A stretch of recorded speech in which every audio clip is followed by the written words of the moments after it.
economic development.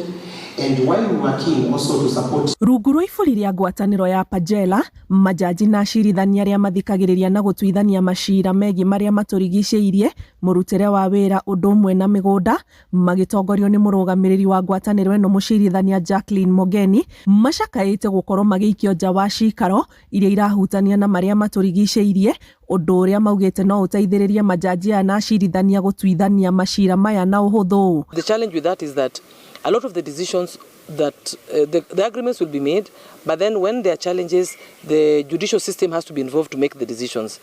And you find that the judicial system is not well informed, the justice system, they are not well trained, they are also not participating. We are not just saying to participate so that people go for trips, but actually just to interact with the issues that are coming out of these discussions, so that they be able to train, to sensitize the people in the justice system, so they understand when these matters come before them. Majaji na acirithania marauga mathomo ma kũmathomithia makĩria maũndũ megiĩ ũcenjia wa rĩera no mamateithĩrĩrie gũtaũkwo na njĩra ya wandandũku, noguo magĩtua macira magatua macira na njĩra ya ũgĩ makĩria.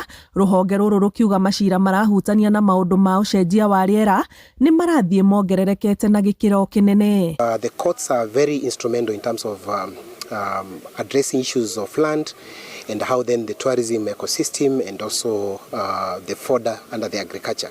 If they will be of great help to us, then why not give them an opportunity to understand these concepts, so then we can also draw lessons from the emerging issues they are finding in court. Communities have become aware of their rights, and they have become aware of what affects them and how it happens. So currently we are finding many cases that are being filed in our courts on issues of climate change, environmental pollution, and the repercussions or the impacts of climate change. We look forward to having trainings more often, and as I can say, it should not be limited to members of the association.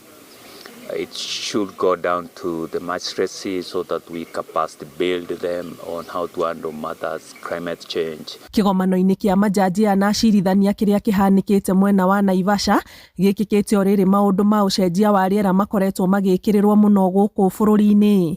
Ngĩribotera Inooro TV, njĩtagwo Anĩ Ngigĩ wa Nyamũ. and while we were keen also to